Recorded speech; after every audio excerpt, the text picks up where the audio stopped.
All right, let's talk about Jackson Powers Johnson, who I think could be an interesting, is in an interesting situation. So for the Raiders, they didn't need a center. They have Andre James, who's a pretty good player, but they basically said, hey, this guy is best player available. Let's draft him and see if he can play guard for us. So I wanted to kind of go back, watch the film, and see, can he play guard? What do they see here? And if, how well of a guard will he be for them, perhaps? Because if he can be a really good guard for them, you have him, Andre James, I think their tackle situations, maybe they could use another guy, but, maybe Thayer Munford can work for them.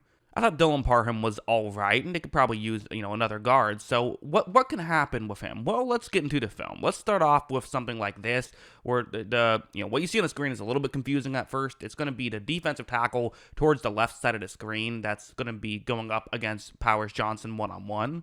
Like, look at how when this play begins, you're going to see him kind of really surprise Powers Johnson a little bit. And this is kind of what I wanted to see, is a lot of times for a center, you're not blocking one-on-one too much. Guards might block one-on-one a decent amount, actually. Usually on about 50% of pass snaps, if not more than 50%, you are blocking, one-on-one.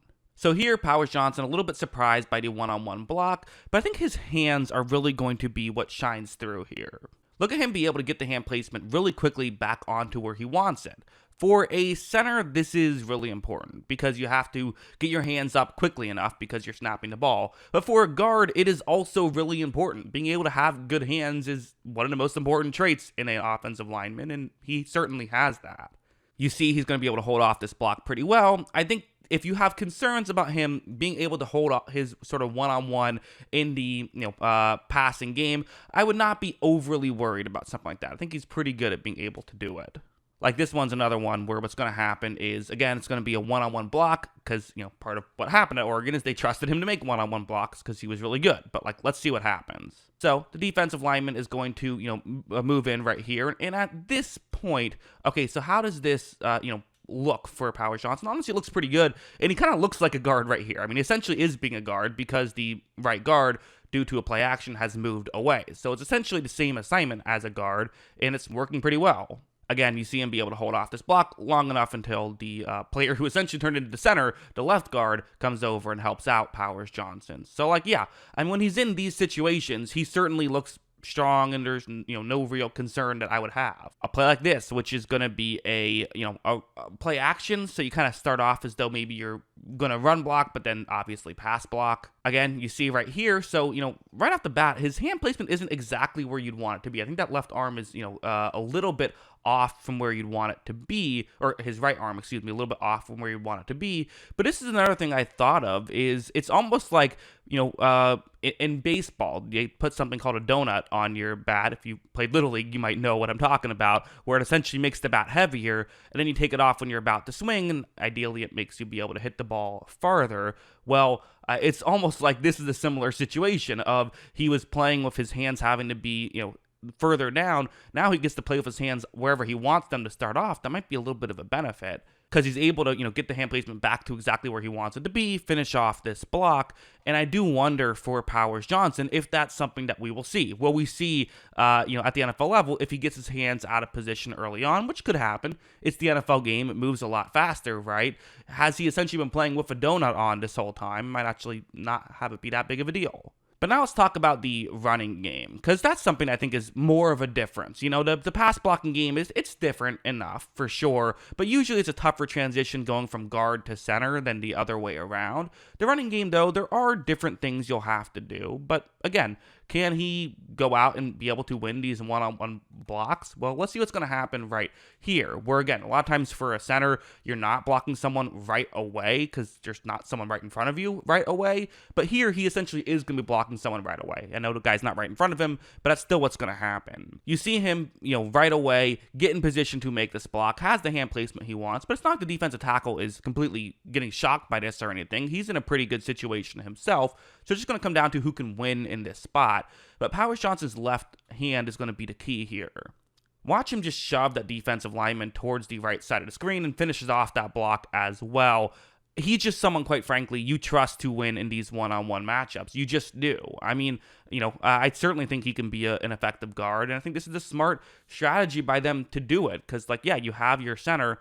If there's another guy who's really good at center, he'll probably be really good at guard too. Maybe just rewatch the film one more time in between day 1 and day 2, and if you still like it, then yeah, go ahead and get him. It makes sense. There's also a play like this where, so you see where he is on the screen. He is the center, of course, on this play. Well, let's see what happens. So, quarterback for Oregon takes the snap. He is going to flip it to the halfback. You see Powers Johnson is in motion, doing a good job at not going too far past the line of scrimmage, so no illegal man downfield or anything.